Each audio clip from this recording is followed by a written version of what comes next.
অত্যন্ত চমকপ্রদ দিক নির্দেশনামূলক দলিল আদিল্লায় ভরা অত্যন্ত গুরুত্বপূর্ণ কিছু আলোচনা তিনি উপস্থাপন করেছেন। আমি শেষ ক্লাসে বসেছি কিছু কথা বলার জন্য। আমাকে সময় দেওয়া যাবে তো?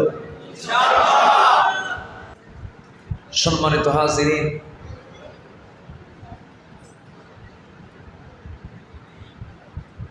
মঞ্চে আসার পরেই আমরা দেখতে পেলাম আল্লাহর নির্বাচিত কিছু বান্দা, ফুটন্ত গোলাপ, তাদের মাথায় আমরা পাগড়ি পরিয়ে দিলাম। আপনি কি লক্ষ্য করতে পেরেছেন এই বাচ্চাগুলো, এই সন্তানগুলো আল্লাহ তাআলার স্পেশাল বান্দা? এতে কোনো সন্দেহ নেই। কোরআনে কারীম কেউ মুখস্থ করতে পারে না, কারো পক্ষেই কোরআন মুখস্থ রাখা সম্ভব নয় যদি আল্লাহ তাআলার খাস রহমত না থাকে। আল্লাহ যাকে চান তাকেই এই হিফজের মতো এই গুরুত্বপূর্ণ একটা আমানত তার সিনার মধ্যে রেখে দেন। জোরে বলি আলহামদুলিল্লাহ। তার প্রমাণ হচ্ছে কোরআন যার উপরে নাজিল হয়েছে তিনি হচ্ছেন মুহাম্মদুর রাসূলুল্লাহ। আমার নবীজির কাছে যখন আয়াত নাজিল হওয়া শুরু হলো, যে আয়াত নাজিল হয় সেটাই তিনি বারবার আওড়ান, আবৃত্তি করেন, মুখস্থ করার চেষ্টা করছেন। লা তুহাররিক বিহি লিসানাকা লিতা'জালা বিহি ইন্না আলাইনা জামআহু ওয়া কুরআন। হে রাসূল, আপনি মুখস্থ করার জন্য আপনি এত অস্থির হবেন না, এত আওড়াবেন না। আপনার সিনার ভিতরে গোটা কোরআন আমি আল্লাহ নিজে জমা করে দেব। তাহলে সিনার মধ্যে জমা করে দেন তিনি কে? আসতে বলবেন না, তিনি কে? এই 10 জন না, 12 জন, 1 ডজন, মনে রাখতে সুবিধা হবে। এই 12 জন ছাত্রকে আজকে আমরা দেখতে পেলাম। তাদের সিনার মধ্যে আছে কত পারা কোরআন বলেন তো? 30 পারা কোরআন। এই তো মাস 6 আগেও, আগস্টের আগেও মাদ্রাসা, আলেম, ইমাম, হাফেজ, কারি, মুফতি, মাওলানা, যাদের সম্পর্ক কোরআন এবং হাদিসের সাথে, তাদের প্রতি বৈরী আচরণ করা হয়েছে, ঠিক কিনা? বিগত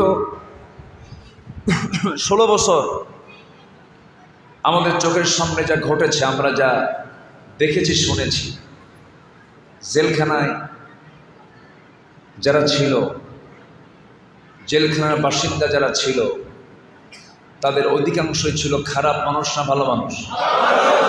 ভালো মানুষ। জগৎধন্য আলেম সহ, মুফতি সহ অনেকেই এই 16 বছর তারা কারাবরণ করেছে। অপরাধ কি ছিল? অপরাধ ছিল একটি, সেটা হলো তাদের দৃষ্টিতে তারা ভেবেছিল মনে হয় আমাদের ক্ষমতার জন্য বড় অন্তরায় তারা। কারণ যারা ক্ষমতার মসনদে টিকে থাকতে চেয়েছিল, নিঃসন্দেহে তারা ইসলাম বিরোধী একটি চক্র, এতে কোনো সন্দেহ। সম্মানিত ভাইয়েরা, 5ই মে শাপলা চত্বরে অনেক হাফেজদেরকে তারা ঠান্ডা মাথায় গুলি করে হত্যা করেছে। সম্মানিত বন্ধুগণ, অথচ সেই হাফেজদের, আলেমদের সম্মান দিয়েছেন তিনি কে? আসতে বলবেন না, তিনি কে? সম্মানিত ভাইয়েরা, মহান রব্বুল আলামিন আমাদেরকে এই দুনিয়াতে নির্দিষ্ট একটা লক্ষ্যে পাঠিয়েছেন। সে লক্ষ্যটা হলো আল্লাহর সন্তুষ্ট অর্জনের মধ্য দিয়ে এই পৃথিবী থেকে বিদায় নেওয়া। আল্লাহর সন্তুষ্ট অর্জন যদি কারো হয়ে যায়, পৃথিবীর সকল মানুষ অসন্তুষ্ট, কিন্তু সন্তুষ্টকে আল্লাহ তাআলা। এইরকম করে যদি কোনো বান্দা দুনিয়া থেকে বিদায় হতে পারে, চূড়ান্ত প্রাপ্তি জান্নাত তো তার জন্যই যে আল্লাহকে সন্তুষ্ট করতে পেরেছে, আল্লাহকে যে রাজি করতে পেরেছে। আল্লাহর দফতরে যার নামটা ইতিবাচক, আল্লাহর দফতরে যার নামটা পজিটিভ, সেই হচ্ছে পৃথিবীর সবচাইতে সৌভাগ্যবান একজন বান্দা, সৌভাগ্যবান ব্যক্তি। এই জন্য আমাদের সকল দফতরে যাই হোক না কেন, আমাদের আসল দফতর আল্লাহর দফতর, আমাদের নামটা রাখতে চাই নেগেটিভ না পজিটিভ? পজিটিভ। সেই পজিটিভ যদি আমরা হতে চাই আল্লাহর কাছে, আল্লাহর নাজিল করা কোরআন এর সঙ্গে আমাদের সম্পর্ক কমানো দরকার না বাড়ানো দরকার? রাখতে তো হবে। কোরআন তো সম্পর্ক সবার কম বেশি, যারা মুসলমান গোটা বছর কোরআন না পড়লেও রমজান মাসে তো পড়ে, তাই না? গোটা বছরে নামাজ না পড়লেও 2 ঈদে তো পড়ে, টুকটাক পড়ে। কিন্তু সম্পর্ক কোরআনের সাথে কমাতে হবে না বাড়াতে হবে? বাড়ানোর জন্য আমাদের চেষ্টা করতে হবে। আল্লাহকে চেনার কোনো মাধ্যম নাই, আল্লাহর সঙ্গে মহব্বত করার আর কোনো মাধ্যম নাই কোরআন ছাড়া। একমাত্র বান্দার সাথে আল্লাহর সম্পর্ক গভীর হতে পারে, আল্লাহর সাথে বান্দার সম্পর্ক গভীর হতে পারে, এই তার সেতু বন্ধন হচ্ছে কোরআন, যা আল্লাহর দেওয়া সিলেবাস। আল্লাহর দেওয়া সিলেবাস কয়টা? বলেন কয়টা? হাদিস কি না? হাদিস কি সিলেবাস নয়? সিলেবাস। কিন্তু হাদিস হচ্ছে কোরআনের ব্যাখ্যা। তাহলে মূলত সিলেবাস কয়টা হলো? একটা সিলেবাস আল্লাহর পক্ষ থেকে এসেছে। দুঃখজনক হলো সত্য, ঢাকা ইউনিভার্সিটি অনেক হলে মাইক আজান নিষিদ্ধ ছিল। SM হলে মাইক আজান দিতে দিত না।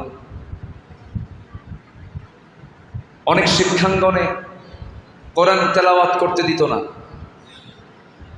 অধিবেশন শুরু হবে, কোরআন তেলাওয়াতকে তারা মানা করেছে।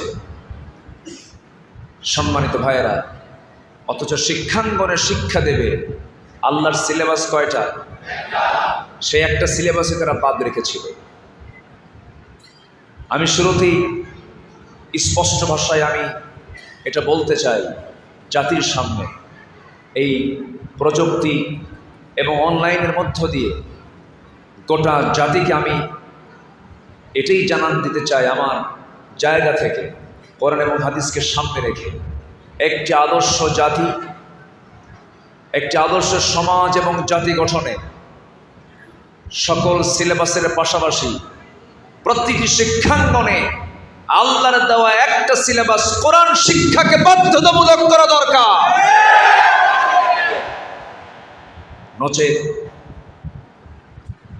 নচেত আমরা যে বিপদে ছিলাম, হয়তো এখন আমরা শ্বাস ফেলতে পারছি, সামনে যাবার বিপদ আসবে না এমন গ্যারান্টি আমরা কেউ দিতে পারব। সম্মানিত ভাইরা, সম্মানিত বন্ধুগণ, আলো ছাড়া বান্দা চলতে পারে না। অন্ধকারকে দূর করার জন্য কি দরকার? আসতে বলবেন না, কি দরকার? সে আলোটা কি? এটার আরেকটা নাম হচ্ছে নূর। আরেক নাম কি? আল্লাহ রাব্বুল আলামিন বলেন, আলিফ লাম রা কিতাবুন আনজালনাহু ইলাইকা লিতুখরিজান নাসা মিনাল যুলুমাতি ইলান নূর।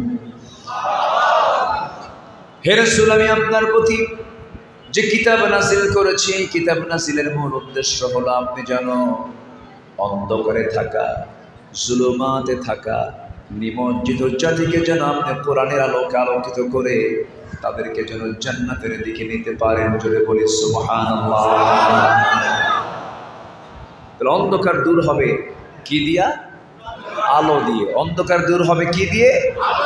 সকল প্রকার অসভ্যতা, বর্বরতা, নিষ্ঠুরতা, পাশবিকতা, সব অন্ধকার সব দূর হবে একমাত্র কি দিয়া?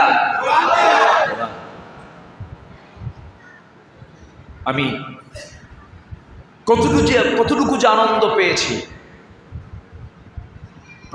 প্রাচ্যের অক্সফোর্ড নামে খ্যাত ঢাকা বিশ্ববিদ্যালয় নবীজির জন্ম এবং ওফাতের মাসে সেখানে সিরাত মাহফিল হয়েছে। আমি ঢাকা ইউনিভার্সিটির আমি নিজেও একজন ছাত্র ছিলাম। সচক্ষে দেখেছি, সচক্ষে অবলোকন করেছি ভার্সিটির কি চিত্র ছিল। 2024 সালের সেপ্টেম্বরে ঢাকা ইউনিভার্সিটি প্রাঙ্গণে কোরআন তেলাওয়াত হবে, সেখানে দ্বীনের আলোচনা হবে, সিরাত মাহফিল হবে। এ ছিল এক অকল্পনীয়। সহজ করে দিয়েছেন তিনি আমার কে? আসতে বলবেন, তিনি আমার কে? বিজয় দিয়েছেন তিনি কে? প্রতিটি যুবকের, প্রতিটি ছাত্রের, প্রতিটি তরুণের সিনা থেকে ভয় দূর করে দিয়েছেন তিনি কে? স্বরাষ্ট্রমন্ত্রীকে পুলিশ কর্মকর্তা বলে, স্যার গুলি করি একটা, খালি একটাই পড়ে আর সবগুলো আগায় আসে। এই সাহস কে জুগিয়েছেন? আল্লাহ জুগিয়েছেন। সম্মানিত ভাইয়েরা, সম্মানিত বন্ধুগণ, এই অর্জনকে কখনোই হারানো যাবে না। এটাকে কাজে লাগাতে হবে, এটাকে ফলপ্রসূ করতে হবে। যদি আবার পালিয়ে যাই, আল্লাহ তাআলা নিজে আবার বলছেন আরেক জায়গায়, আল্লাহ রাব্বুল আলামিন বলেন,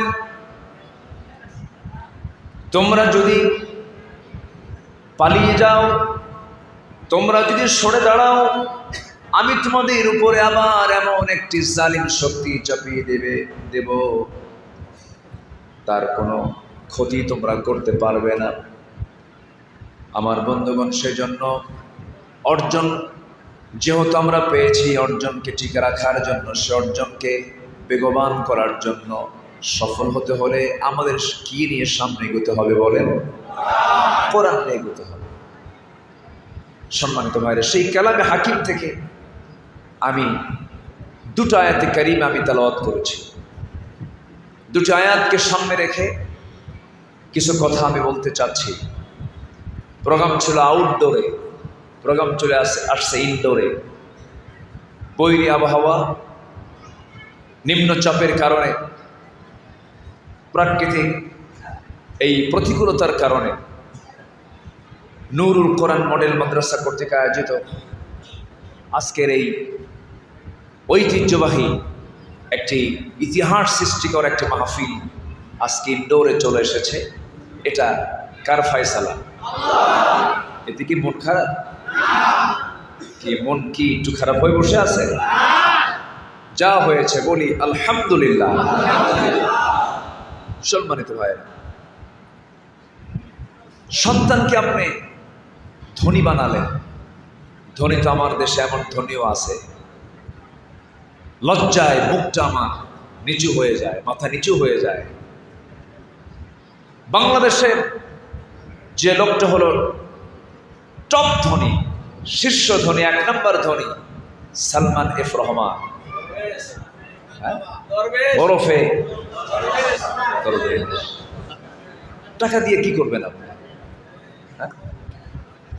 বাংলাদেশের ধনীর তালিকায় কয় নাম্বার? টাকাই যদি সব পারত, তাহলে দরবেশের দিকে তাকালেই এটার বাস্তব উদাহরণ। সম্পদ যদি সকল কল্যাণের মূল যদি মনে করা হতো, কারুনের সম্পদ সবার সামনে জানা আছে। কারুনকে বাঁচানোর জন্য তার সম্পদ কি কোনো কাজে লেগেছিল? লাগেনি। সালমান এফ রহমানের এই করুণ দুর্দশা, তার সম্পদ কি কোনো কাজে লেগেছে? লাগেনি। বাঁচার জন্য সুন্দর দাড়িটাও কাটলো, কাটে নাই? দাড়িটাও কাটছে। দাড়িটা সাদা ধবধবে, মাথার চুলও সাদা, মানুষটাও সুন্দর দেখতে। আল্লাহর সৃষ্টি তো, আল্লাহর মাখলুক না। লাকাদ খালাকনাল ইনসানা ফি আহসানি তাকওয়িম। সুন্দর চেহারার মানুষ, মানে সূরতে জিবরাইল আর সিরাতে শয়তান, ঠিক কিনা? বাঁচার জন্য নৌকায় চড়ছে, নৌকা আর ফেরে না। কোস্টগার্ড ধরে ফেলেছে, ধরে ফেলে তার সফর সঙ্গে আইন মন্ত্রীকে ধরে নিয়ে যাচ্ছে। তাকে টেরি পায় নাই, দাড়ি তো নাই।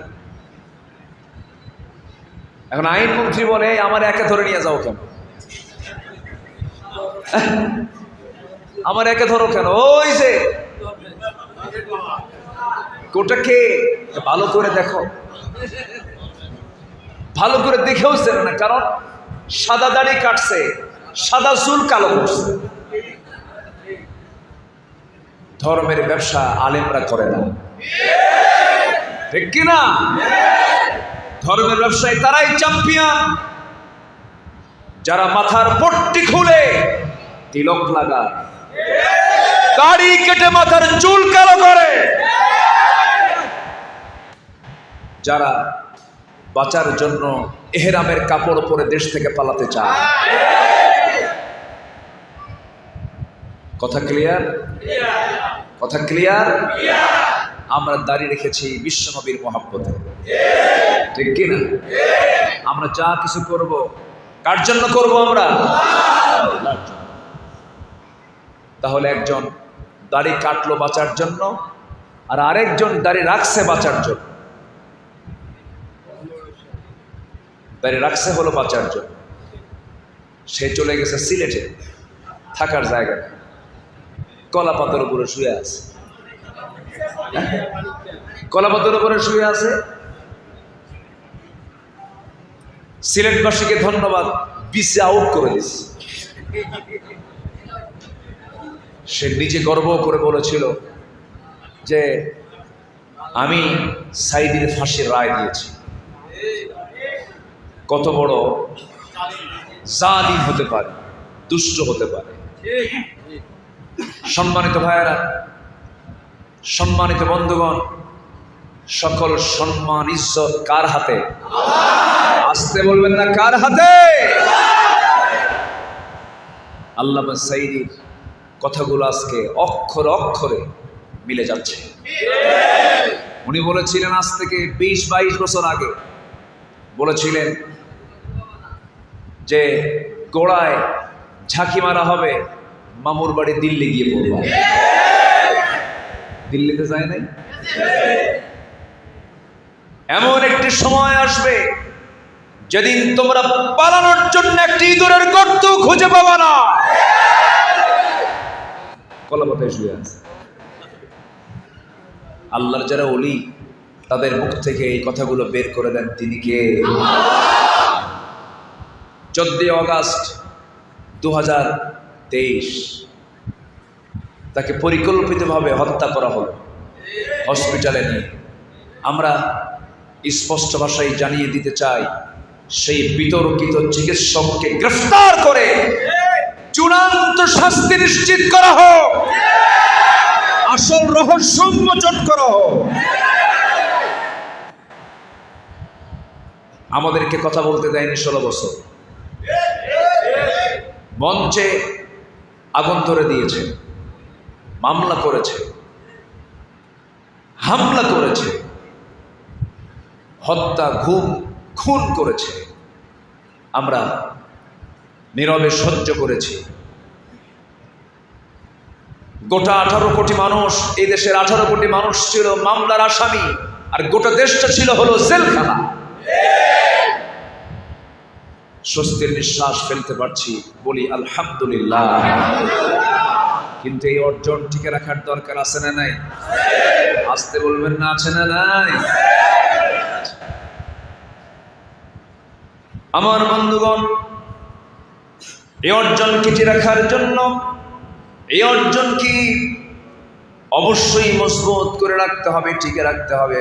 টিকে রাখার জন্য আমার আপনার মূল লক্ষ্য হচ্ছে আমরা কখনো কোন সময়ের জন্য আল্লাহর পথ থেকে একচুল পরিমাণ নড়ব না। ফাস্তাকিম কামা উমিরতা, আল্লাহ তাআলা যা আদেশ করেছেন তার উপর অবিচল থাকতে হবে, অটল থাকতে হবে। আল্লাহ রাব্বুল আলামিন সূরা নিসা 2টা আয়াতে জাহান্নামে যাওয়ার কারণ, জান্নাতে যাওয়ার কারণ আল্লাহ রাব্বুল আলামিন তুলে ধরেছেন। কিছু কাজ করলে বান্দা জান্নাত পেয়ে যাবে, কিছু কাজ করলে বান্দা জাহান্নাম পেয়ে যাবে। সে আয়াতের দিকে আস্তে আস্তে আমি চলে যাচ্ছি। আমাকে সময় দেওয়া যাবে তো? সময় দেওয়া যাবে? জোরে বলি ইনশাআল্লাহ। গতকালকে আমার প্রোগ্রাম ছিল পাবনাতে। সেই পাবনাতে আমি 11 বছর মাহফিল করা